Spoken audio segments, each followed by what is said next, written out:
Okay. Magandang araw po sa inyong lahat.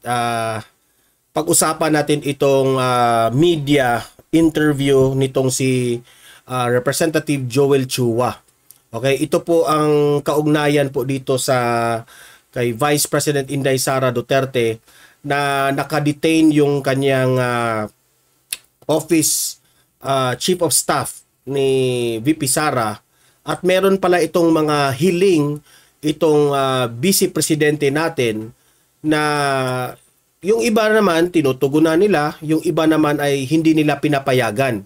So dito natin malalaman, i-analyze natin itong mga sinasabi po ni Representative Chua sa mga request ni Vice President Inday Sara Duterte, kung tama ba itong mga desisyon ng mga Kongreso. Okay, especially na si Chua yung chairman dito. So siya yung ating pakikinggan dito, no? Kasi usap-usapan, nagtitrending ngayon yung si VP Sara mismo ay sinamahan itong si Chief of Staff Lopez doon sa kulungan. Okay? So matindi ito matindi itong ginagawa ni VP Sara, considering hindi na inisip nitong mga kongreso na ito na this is the second highest ranking official ng ating gobyerno, the Vice President. Delicate yan Imagine that one. Doon nga sa Amerika, bantay sarado ang mga government officials doon, presidente at yung vice presidente. Pero dito sa atin, ginanyan nyo lang yung ating Vice President, di ba? At yung pangalawang topic na pag-usapan natin, kung gaano ba ito katotoo, na itong si Vice President Inday Sara Duterte pinatayan ng ilaw at aircon sa loob ng House of Representatives, kung saan nakadetain itong si Chief of Staff Lopez. Okay? So yan po ang pag-uusapan natin, kasi kung totoo po ito na pinatayan ng ilaw at aircon, wala, abusado na talaga, bastos na talaga itong mga kongresista na ito. Okay? So yun po ang pag-uusapan natin. Pero bago ang lahat, bago natin ito pag-uusapan, mag-like and share muna sa Don Mar TV, guys, para kakalat ito sa taong bayan. Ang mananaig po ang katotohanan. Ayan, sabay-sabay tayong mag-like and share sa Don Mar TV. Like and share, 1, 2, 3, go! Thank you very much. And also, guys, sa mga hindi pa nakasubscribe sa akin, mag-subscribe na po kayo sa Don Mar TV para lagi kayong updated sa mga pangyayari at ma-notify ang inyong mga cellphones kung meron tayong uploads. Okay? Sabay-sabay muna tayong mag-subscribe sa Don Mar TV. Ayan, sabay-sabay. 1, 2, 3, go! Ayan, thank you very much. So, without further ado, pakinggan po natin itong si Representative Chua. Okay? Kung ano yung mga request ni VP Sara at tinanggap ba nila yung request at ano yung mga request na hindi nila tinanggap. Okay? Congressman Chua, pasok! Nagkaroon po ng mga exchanges of correspondence. Nagpadala po sa akin ng sulat, mga letter requests ang si Attorney Zulaika, ganun din po si Vice President. Imagine that one, yung Vice Presidente pa ang lumuhod sa inyo, para magpadala ng sulat, ang kakapal ng mukha ninyo. At saka si Congressman Pulong Duterte. Ang request po ni Attorney Zulaika, una, ay kung po pwede siyang i-allow na pumunta sa kanyang therapy.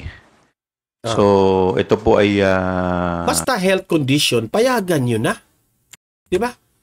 O kung anong mangyari dyan sa taong yan sa loob ng baka akala nyo nagdadrama lang, di ba? Ito ang mahirap Kung hindi nyo yan papayagan at merong mangyari dyan, mananagot kayo. Di ba? Kasi when it comes to health condition, dapat payagan nyo yan sa ating pong correspondence, pinapayagan po natin siya provided ibibigay po niya yung oras. Ayan, so pinapayagan nyo, yung lugar. You don't need to be strict on this. Kasi hindi naman ito criminal itong kinulong ninyo. Yeah? At saka, i-escortan po siya ng Alam ating niyo, sa totoo lang, sa pagka-stricto-stricto nyo dyan sa pagkulong dito kay Lopez, sa tingin ko nakokornihan na ang taong bayan sa inyo eh. Wala sa lugar ang pagka-stricto ninyo. Kung anong request ng tao, ibigay nyo. Hindi naman yan kriminal. Sergeant at Arms, tao ng Sergeant at Arms. Pangalawa, sumulat po sa atin si Vice President kung po pwede na mag-stay siya kasama si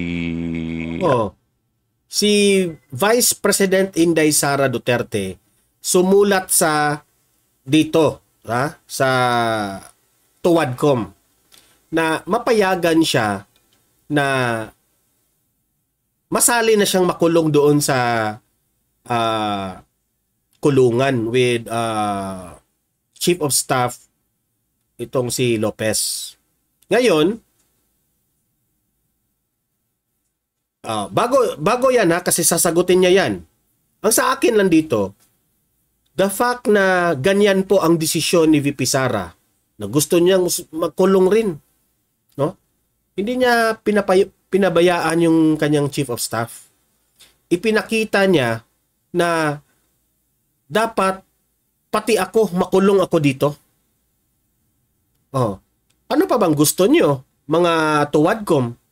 Kung ihihiring nyo si VP Sara at i-contempt ninyo, wala namang problema si VP Sara.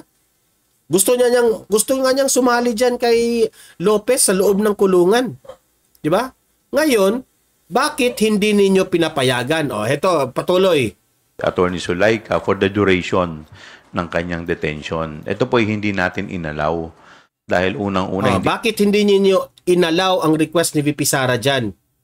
Dahil ba magmukha kayong masama? 'Di ba? Ayaw nyo, 'di ba? Takot kayo. Kasi kung ano na naman ang sasabihin ng taong bayan. Si VP Sara, naaawa na siya dito sa mga chief of staff niya dahil ginigipit ninyo. 'Di ba? Alam ko naman at ang taong bayan na saan ito patungo. Patungo ito sa impeachment ni VP Sara. 'Di ba? 'Yun naman talaga ang plano ninyo, 'di ba? Hindi naman po siya part ng naikukulong. Hindi. Ikulong nyo na rin si VP Sara para masatisfy yung mga utak ninyo. So, pero sumulat uli siya, humingi siya ng permiso kung po pwede na mabisita niya si Attorney Zulaika. At yun naman po ay pinayagan naman po natin. Ang isa pa pong... dapat yung payagan talaga. Vice President yan eh. Kung tutuusin nga, dapat na hindi na nga dapat hindi na gumawa ng letter si VP Sara para makapasok dyan. Hindi na sana siya humingi ng permiso para makapasok dyan kasi Vice President siya ng Pilipinas. Pero still, ginawa yan ni VP Sara kasi respeto. Okay? May respeto. Pero kayo, wala kayong respeto. Vice President yan eh. Vice President yan ng bansang Pilipinas tapos meron pang mga bagay na hindi ninyo inalaw. Ang kakapal namang mga mukha ninyo, no? Binoto yan ng 32 million na mga katao pero kayo, hundreds lang of thousands lang yung mga boto ninyo. Hindi nga siguro umabot eh. Pero ang kakapal ng mukha ninyo, akala nyo kung sino kayong mga powerful dyan? Sulat na natanggap po natin kay Congressman Pulong Duterte kung po pwede, instead na dun sa detention facility, ilipat dun sa kanyang office. Doon na lang i-house si Attorney Lopez. Ito po hindi natin pinayagan dahil otherwise so ako agree ako doon kasi si Pulong Duterte raw maraming salamat pala sa pakape. Okay? Binigyan ako ng coffee ng aking asawa kasi alam niya kailangan ako ng coffee kapag mag-vlog ako. My wife Mia, thank you. I love you. Yan. So, ayan nag-request itong si Congressman Pulong Duterte na itong si Lopez, Chief of Staff ni VP Sara, kung ilipat na lang yung kulungan niya sa kay Pulong Duterte na opisina. Ako, naiintindihan ko si Pulong. Unang-una, mas safer po doon sa kay Pulong na opisina. And at the same time, hindi man naman siguro papalag itong si Pulong kung meron ring mga taga-security ng House of Representatives. Kasi tama rin naman yung request ni Pulong Duterte na hindi naman dapat ilipat natin to kung saan komportable po itong ating mga resource persons na contempt kasi hindi naman ito kriminal. Hindi naman ito nang syusutay ng tao. 'Di ba? At hindi pa naman proven na meron silang ginawang kabalastugan. Okay? Pero agree rin ako na medyo hindi sila pumayag. Okay? Agree lang tayo kasi wala naman yan nakasaad sa batas na dapat talaga dito ikulong o kung saan-saan, di ba? Kasi may point rin itong si Chua na baka sa susunod sila, di ba? House of Contempt sila, di ba? O baka raw gagayahin ng ibang mako-contempt itong ginawa ni Pulong, di ba? Sige, kayong masusunod. Kayo yung powerful dyan eh. Ang mangyayari po niyan, yung susunod po, yung mga iba pa pong mga may connection o may mga kaibigan na congressman, gano'n na lang po ang gagawin. So sa amin po paniniwala ay kayong bahala. Bad precedent po pag pinayagan po natin. At saka siyempre, ayaw naman po natin na magbigay ng pabor. Gusto naman po natin pantay-pantay po lahat ang mga i-detain po dito. Sumulat po ulit sa atin si Attorney Zulaika, may mga 5 po siyang concessions na hinihingi. Una, na mabigyan siya ng companion para masamahan siya sa kanyang pag-i-stay. Ito po ay pinagbigyan po natin dahil alam naman po natin yung kanyang condition. Meron po siyang back condition. In fact, doon po sa committee hearing, provided yung kanyang companion ay na pinayagan po natin ay isang miyembro ng kanyang immediate family. Wow. Ang pangalawang concession na hinihingi po niya ay mabigyan siya ng daily visit ng kanyang personal physician para ma-check yung kanyang health status. Sabi ko na nga sa inyo wala nang no questions asked. Allow it because health concern yan. Kung anong mangyari yan, kayong mananagot. At ito naman po ay ating pinagbigyan na payagan siya provided na makipag-coordinate sa ating Sergeant at Arms, sa opisina ng Sergeant at Arms at sumunod sa mga guidelines. Pangatlo po, humingi po siya ng permiso para regularly na magkaroon ng rehabilitation session sa kanyang frozen shoulder. So ito po pinayagan po natin provided na yung time. Unang-una, nag-request po itong si Lopez, Attorney Lopez, na bisitahin siya ng kanyang mga physician. Kasi po may karamdaman po siya. Yung mga, alam naman natin, no? Hindi ba kayo nahihiya? Ako ito, totoo itong nafe-feel ko, itong reaksyon na ito Hindi ba kayo nahihiya na itong mga chief of staff na ito, meron itong pamilya. They are not convicted criminals. And isa pa, wala pong napapatunayan na may ninakaw sila. Wala pong napapatunayan na sila po ay may kabalastugang ginawa sa gobyerno. Sinabi pa nga ni Attorney Lopez na nagbigay lang sila ng letter ng COA to request na wag muna.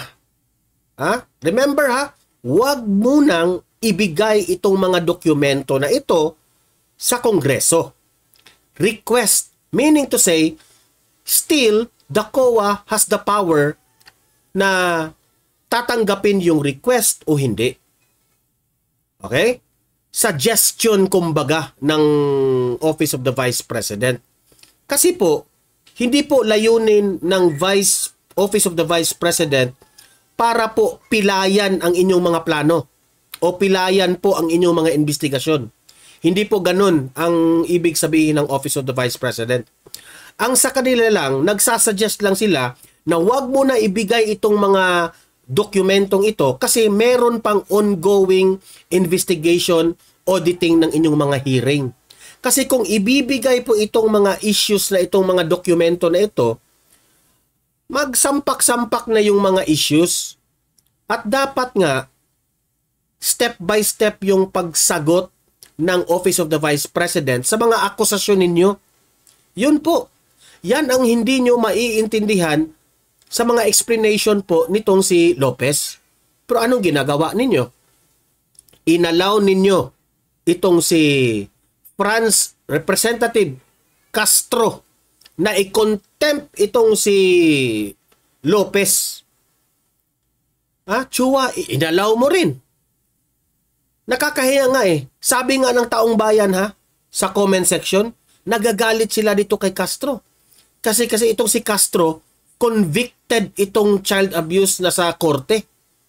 Tapos nagpapakontempt ng isang inosenteng Chief of Staff ng Office of the Vice President. Mas nakulong pa itong Chief of Staff ni VP Sara. Di ba? Now, try to weigh things sa mga desisyon ninyo, Chua. Agad ninyong inagree ang contempt order ni Congressman Castro. Diyan kayo nababash ng taong bayan eh. Di ba? Ngayon, kawawa itong si Lopez. May pamilya, may trabaho ito, lawyer pa naman ito.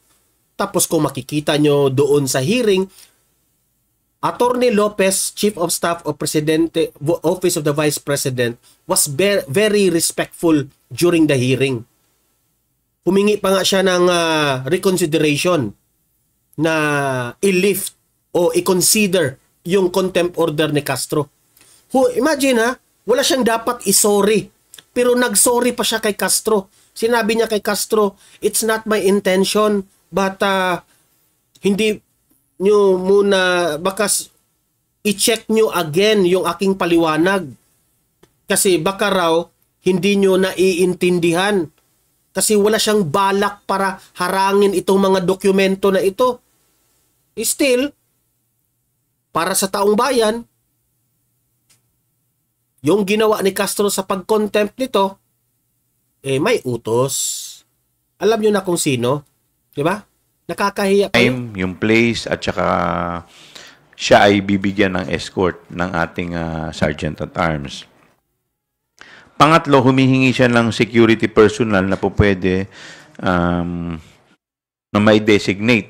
So, ito po pumayag tayo subject to the condition na tayo yung security po natin dito sa house ang ibibigay po natin. At ang ikalima po, nabigyan siya ng permiso na yung staff at saka council niya bisitahin siya sa Sunday dahil meron daw in preparation for the Monday's hearing.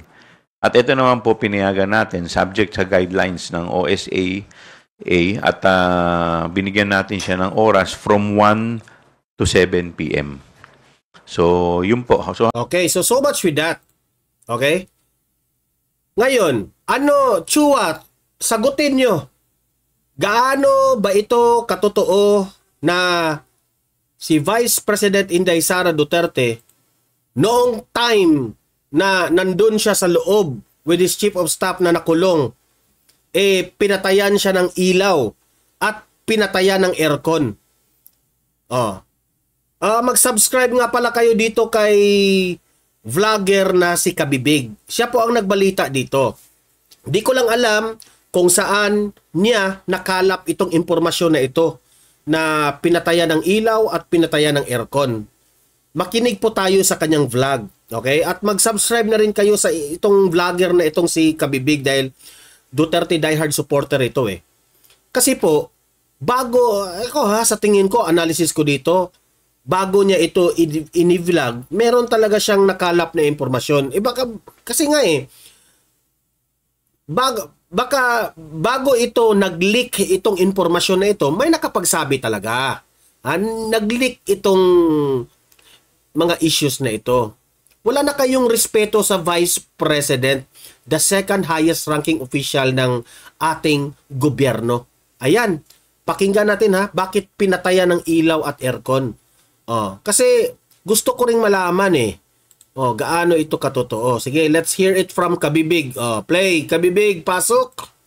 Take note, 8 p.m. pa lang nandun siya hanggang dinamayan hanggang umaga. At the same time, ngayon ay nasa nasa office ni Congressman Pulong. Dinalaw at magdamag na dinamayan ni VP Sara Duterte sa Atty. Zulaika Lopez sa loob ng batasan simula 8 ng gabi. At ang chika, Kabibig, pinatayan ng ilaw. Anong chika? Pinatayan ng ilaw? At walang aircon. At walang aircon? At Vice President yan? Gaano yung katotoo? Nako, ang bastos naman. Bastos talaga? Oo, kaya ito, Kabibig, na kahit nga binigyan siya ng respeto, courtesy na lang pagbilang Vice Presidente, pero pinatayan ng aircon. Correct. At walang ilaw. Kasi, Kabibig, alam mo naman yan na basta nasa Kongreso. Alam mo, Kabibig, kung totoo man ito, bastos talaga. Kung ako pa dito kay Chua, dapat, bago niya pinakulong, itong si Lopez, at di naman siguro siya mangmang na hindi niya malalaman na bumisita ang Vice President doon. At doon pa talaga magdamag kasi yun ang balita natin. Kung alam niya, dapat kung ikaw ba ayaw mong mabash sa taong bayan o mabigyan man lang ng malisya, dapat binigay na niya na lang lahat kasi Vice President po ito. Di ba? Binigyan mo ng malakas na aircon, pagkain, ilaw, di ba? Para ipakita sa taong bayan na may puso rin kayo, di ba? Pero look at what they did. Meron pa silang pa-strict na mga rules nila, di ba? It really shows na siraan talaga sa BP Sara at pinopolitika talaga, di ba? So alam nyo na guys kung sino ang dapat nating iboto sa upcoming election patuloy Kabibig, mag-subscribe kayo kay Kabibig ha. Knowing na lahat ng aircon at kuryente pag gabi na. Ayan, nag-advertisement. Okay, tapos na. Kasi wala nang trabaho, patay lahat, centralized kasi yan, Kabibig. Pero pwede namang gawa ng paraan kasi Vice Presidente ang nagpunta doon. Di ba? Tama ako, di ba? Sige. May mga protocols dyan sa loob ng House of Representatives na kapag gabi na, papatayin yung aircon, papatayin yung ilaw, o kung anong rules dyan. Pero you have to consider naman kasi Vice President yan. Di ba? At hindi pa naman proven yan na may kabalastugan talagang ginawa itong Chief of Staff ni VP Sara. So it means yung mga na-contempt at ipakukulong sa loob ng batasan ay they will experience yung talagang kinulong or totoong kriminal sila na hindi binigyan ng tamang pagkalinga para talaga silang nakapatay ng tao na walang aircon, sobrang init ng kapaligiran at naramdaman at na-experience daw di umano ni VP Sara yan. Grabe sila, no? Parang nakakahaya naman. Grabe talaga, bastos talaga, no? I hope this is not true. Yun lang ang aking wish dyan. I hope this is chismis lang. Pero kung totoo man ito, bastos talaga. Ang ginawa nila, Vice President yan, tapos ganyan ang ginagawa nila. Correct. Anong klaseng pag-iisip at puso meron sila? Wala yang pag-iisip, wala yang puso, Kabibig. Ha? Wala yan. Ang mga utak nila, nasa bayag nila. Yung puso nila, nasa lapalapa ng tiil nila. Ha? Kabibig, wag ka nang umasa pa. Grabe na, parang nangihinayang ako ba na ang lahat ng gusto ni VP Sara, lahat ng gusto ni VP Sara na mabigyan ng magandang buhay ang mamayang Pilipino, ipilit siyang pinapababa. Correct. Ito pa sinasabi. Pinababagsak. Bakit wala ng picture doon? Pinagbawalan sigurong mag-picture kasi baka magkagulo ang Pinas. Alam mo na. Sa totoo lang, mas mabuti pa yung na-contempt itong si Morales, yung si Agent Morales, doon sa Senado. Binisita pa ni Jinggoy Estrada. Tapos, binigyan pa raw sila ng payo. Binigyan pa raw siya ng mga pagkain doon. Masasarap daw yung pagkain ni Morales doon, di ba? Pero doon sa House of Representatives, mga bastos talaga. Di ba? Marami pong nagagalit kay Jinggoy Estrada nung pag-contempt nila kay Morales. Remember that? Pero kahit ganun, maganda pa rin doon sa Senado dahil tinuturing nila yung mga taong resource person, at mga sino ba to? Mga witnesses nila, tinuturing pa rin nila na mga tao ito. Okay? Tinuturing pa rin nila na nirerespeto, Kasi hindi naman ito mga kriminal eh. Good job sa ginawa ni Jinggoy at that time. Kahit nagagalit tayo ni Jinggoy at that time, pero tinitreat pa rin niya si Morales na persons na mga, they are resource persons and witnesses, hindi po kriminal. Okay? Good job. Palakpakan na Jinggoy Estrada for doing that. Pero itong House of Representatives, ito ang para sa inyo. Yan ang para sa inyo. Yan ang para sa inyo. Kayong mga buhaya kayo eh. Buhaya talaga kayo eh. Ayaw na namin sa inyo eh. Okay, patuloy, Kabibig. So walang picture na pinalabas kasi alam nyo na, baka magkagulo ang Pilipinas. Simple equation. Who are these congressmen compared to the second highest official of the land? Correct. They are being disrespectful clearly because they are being driven by mandate of money. Pag-ikot ng mundo kailangan maging unforgiving din tayo. Lintik lang ang walang ganti. Sa totoo lang, magaling rin itong si Kabibig mag-analyze. Actually, ito yung vlogger na ginamit lang niya common sense. Pero suplak yung explanation. Di kagaya ni Mike Tae at itong si Coach Jarrett na wala sa hulog yung explanation. Kabibig, good job sa'yo, Kabibig. Ayan, magaling kang vlogger. Ang si Criano Ryugan. Ito pa. Malinaw pa sa sikat ng araw na political persecution ang ginagawa ng pangkasalukuyang administrasyon kay VP Inday Sara at Duterte. At ganoon na din ang sa mga political allies nila. Kung waring ek and aid of legislation, pero pagsisayang ng pera ng taong bayan ang ginagawa nila. Ang lakas-lakas pa ng loob ng mga committee niya iyan eh. Sa totoo lang, ngayon ko lang ito nakilala itong vlogger na ito eh. Kasi naintriga ako sa pinatayan ng ilaw, pinatayan ng aircon, kaya napaklik talaga ako. Kabibig I hope na magkita tayo in person Kaibiganin ko itong tao. Ito magaling magaling mag-explain. Hindi pa sila lawyer from Gardo Migano. Ito pa ang sabi Kabibig Advertisement. Kabibig hindi ko yan i-skip ng ads mo. Yung kanina, hindi ko nag-skip. Kayo lang ako nag-skip. Walang pakialam si BBM kay VP Sara. Talaga? Kahit man lang may pinagsamahan sila, pero wala talaga. Wala talaga. Ay, ano yun eh. Bangag yun eh. Paano may pinagsamahan? Bangag yun eh. Kasi Amy Marcos, deadma pa rin Kabibig. Hala, ganun ba? Oo. Isa pa rin yun. Plastic yun. At ito si Franz Castro. Nako, ang feelingera. Nag-comment siya kay VP Sara. Anong kinoment ni Franz Castro? Nako, sabi ni Franz Castro, impokrita daw si VP Sara. Wow! Franz Castro. Ipokrita si Franz Castro, si VP Sara. Alam mo, Franz Castro, sabihin mo yan sa sarili mo. Totoo. Castro, sabihin mo yan sa sarili mo. Impokrita? Ay nako, Franz Castro. Wala talagang magawa sa buhay mo na yun. Di ba? Hanggang salita ka lang, day. Oo nga, salita ka, bibig ka na. Pinakontent niya sa Atty. Lopez. Sabi pa niya, Franz Castro, Huwag siyang ipokrita. Oy, iba si Franz Castro ha. Feeling powerful na ngayon si Franz Castro. Noong panahon Duterte, tahimik lang sila. Ako'y tahimik sa umpisa. Pero ngayon ay powerful na. Kasi may speaker. Kasalanan niya yan.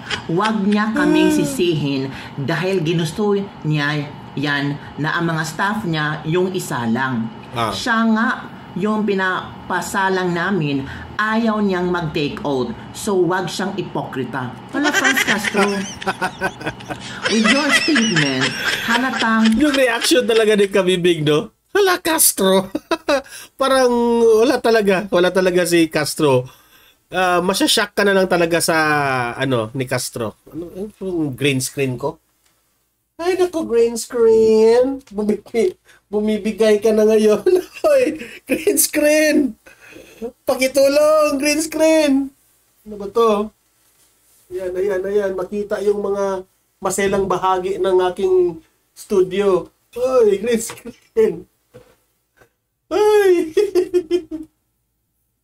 Ayan. Hoy. Ano ba yan? Wait muna guys ha. Wait muna. Yan. Wait muna Kabibig ha. Okay, ayan. Okay, patuloy. Planado nyo ang pag-contempt kay Atty. Lopez kasi wag niya kaming sisihin. Di ba kayo ang nagpa-contempt sa kanya? Correct. Bakit? Hindi ba pumunta si Atty. Lopez? Nag-explain si Atty. Lopez, klaro ang kanyang explanation, tapos pinakontempt nyo. Correct. Tapos ngayon, ang dapat sisihin si BP Sara. Bakit? May rason naman si BP Sara kung bakit hindi siya pupunta sa inyong in aid of legislation. Tapos ngayon, gusto nyo maging masama ang imahe ni BP Sara dahil na-contempt si Atty. Lopez. So, gusto nyo mapasama at tingin ng tao kay VP Sara na alam mo, Kabibig, yun naman talaga ang gusto nila in the first place. Yun ang layunin nila. Si VP Sara ang makasalanan, bakit na-contempt? Bakit? Kayo ang nag-contempt, hindi si VP Sara. Diba? Kasalanan daw ni VP Sara kung bakit na-contempt si Zulaika. Nako, so wag siyang mag-ipokrita. Naku, grabe ka naman, Castro. Naririnig mo ba ang sarili mo? Naririnig mo ba yung explanation mo? Diba? Kundi, ipa-contempt nyo si BP Sara kung gusto nyo. Pero kung power trip lang ang ginagawa nyo sa mga members, sa mga staff ni BP Sara para ang tawag dito, susugod si BP Sara sa Kongreso at uupo at mag-take oath, tapos gigisahin nyo. Nako. Okay, so enough na yan ha. At least nalaman na natin na may chismes na ganyan, na pinatayan ng ilaw at aircon. Ayan, palakpakan kay Kabibig. Ayan. Kabibig. Kabibig, unang-una, maraming salamat sa pagtanggol nyo sa ating Vice Presidente. Yun ang una. Ang sa akin lang Kabibig,